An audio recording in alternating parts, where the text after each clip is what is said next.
With Ukraine entering the fourth year since the full-scale invasion, tension is turning to whether an end to the all-out war could come in 2025. I sat down to discuss it with Andriy Yermak, the head of the presidential administration of Ukraine, and Jens Stoltenberg, former NATO Secretary General. Ukraine is entering the fourth year since the invasion in a month, and attention is turning to whether an end to hostilities could be possible and could come in 2025. Now, Ukraine's victory plan was presented by Volodymyr Zelensky in 2024 as the key framework to achieve a just and lasting peace. Where are we with the peace formula? Where are we with the plan? It was very important that during the last year we have the opportunity to realize this, first of all, initiative of the President, which he announced in the G20 in Bali. It's a peace formula. I want to clarify the peace formula. It's 10 points which necessary implement to have the really opportunity to say that in juridical sense, in the all another sense, this war is ended, the just peace restored, and we settled all the crises which created this war. Next, you mentioned the victory plan of President Zelensky. Yes, it's a very important, very concrete document. What is necessary to do, first of all, for our partners and allies, to make the position of Ukraine strong for any potential future negotiations. It's a very important. Ukraine is a victim of aggressions. We are fighting practically 3 years against the country who is more than us, who have the more people, more weapons, and this is nuclear states. I think all these documents it's basic documents in which now in the consultation with the new administration of the elected President Trump and other alliance, we can go forward for the concrete steps to prepare to make position of Ukraine strong and of course to go to the end of this war by the just peace. No more than Ukrainians want to end this war. Mr. Stoltenberg, with your tenure at NATO from 2014 to 2024, that's the year of Russia's first invasion in 2014 and then the full-scale invasion years later. Do you see we are getting closer to 2025, being able to put an end to it when it comes to the invasion that started not in 2022, but 10 years ago? Wars are by nature unpredictable, so I'm very careful to predict exactly what will happen in 2025. Having said that, it's absolutely within reach to end this war this year, not least because Russia is paying a very high price. Yes, the situation is difficult on the battlefield. Yes, Russia is pushing and gaining some territory, but Russia is also paying a very high price. This war started, they thought they were able to take Kiev within days and Ukraine within weeks. That failed. The Ukrainians have been able to liberate 50% of the territory that Russia controlled in the beginning. They are losing more than 1,000 men per day. The casualty rate is like 1,000. Inflation now in Russia is officially around 10%. In reality, most likely much higher. The interest rate in the national bank is 21%. And they have an urgent lack of workforce because hundreds of thousands, millions have perhaps left the country. Many are at the front, many casualties, and then many are now working in the defense industry, so the rest of the economy is really suffering. So this is not the time to reduce the pressure on Russia. It's actually the time to step up, to convince them that they have to sit down and negotiate a just peace. And it's absolutely within reach to convince the United States to continue the military support to Ukraine. With Europeans stepping up, that will give Ukraine the military support they need. To what extent, Mr. Yermak, do you want to see the Europeans stepping up now with the Americans, ideally, as we're waiting to hear more from the new administration? First of all, necessary to be honest. why after the full-scale invasion we, with Mike Mayfall, decided to create the group for the sanctions.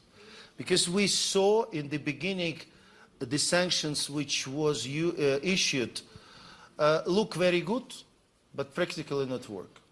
The Russian economy, it's in the bad situations, and it will be increased. It's necessary to continue to work for these sanctions. But of course, if you ask about the Europeans, the President Zelensky was very clear and very honest in his address yesterday. We need to keep the unity of the Europe.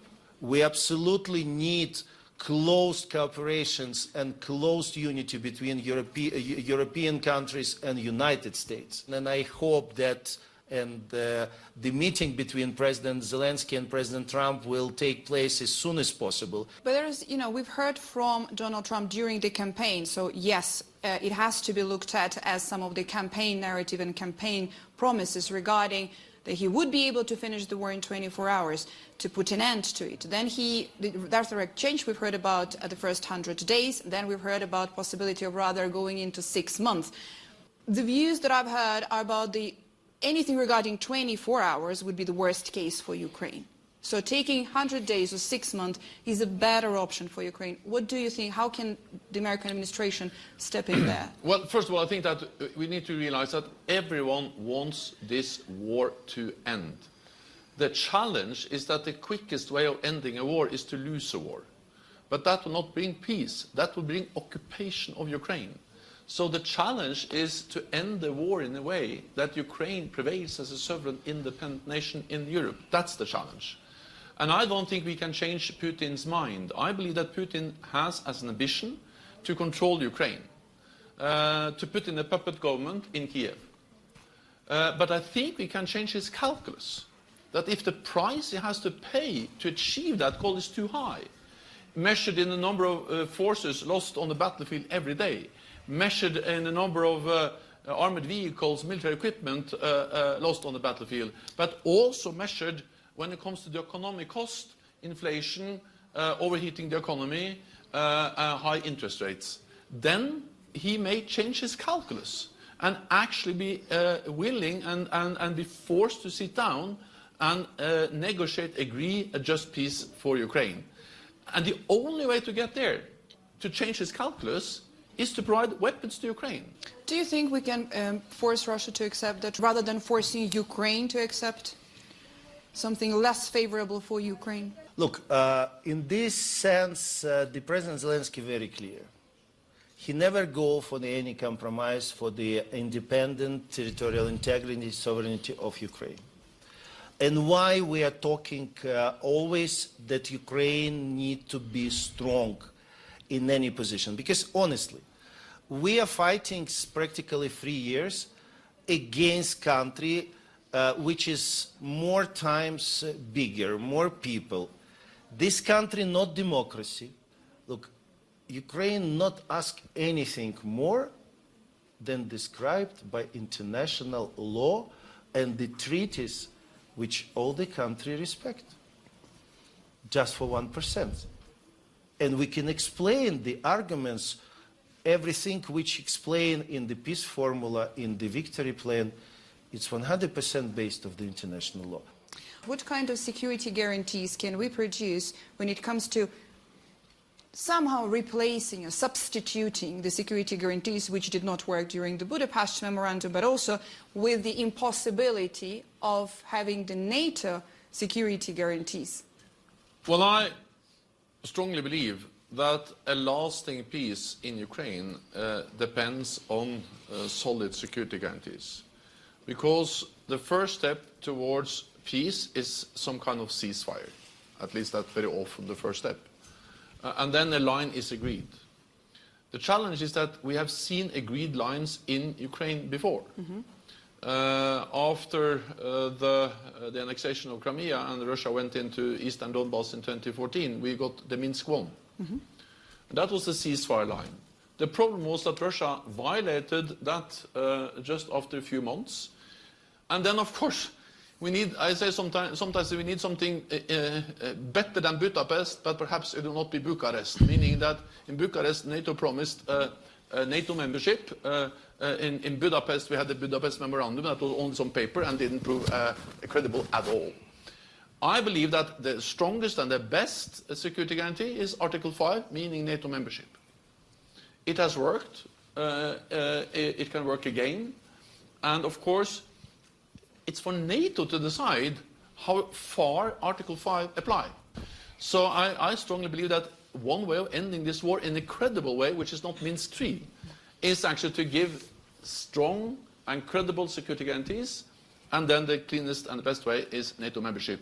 Of course, I realize that it is not enthusiasm for this in all capitals. So then maybe we also have to consider second-best solutions. And those second-best solutions are, first of all, and that will apply anyway, is to arm the Ukrainians to the teeth. Because if there was anything we did wrong in 2014, was that we didn't arm Ukraine from 2014 until 2022. Very briefly, I really have few seconds. Do you think it was a mistake for Ukraine to give up on nuclear weapons? I think we have to prove that it was not a mistake, because Andrei is absolutely right, and that is that if Ukraine loses this war and a nuclear power, Russia, is able to take control over Ukraine, then the lesson is that you need nuclear weapons to defend yourself.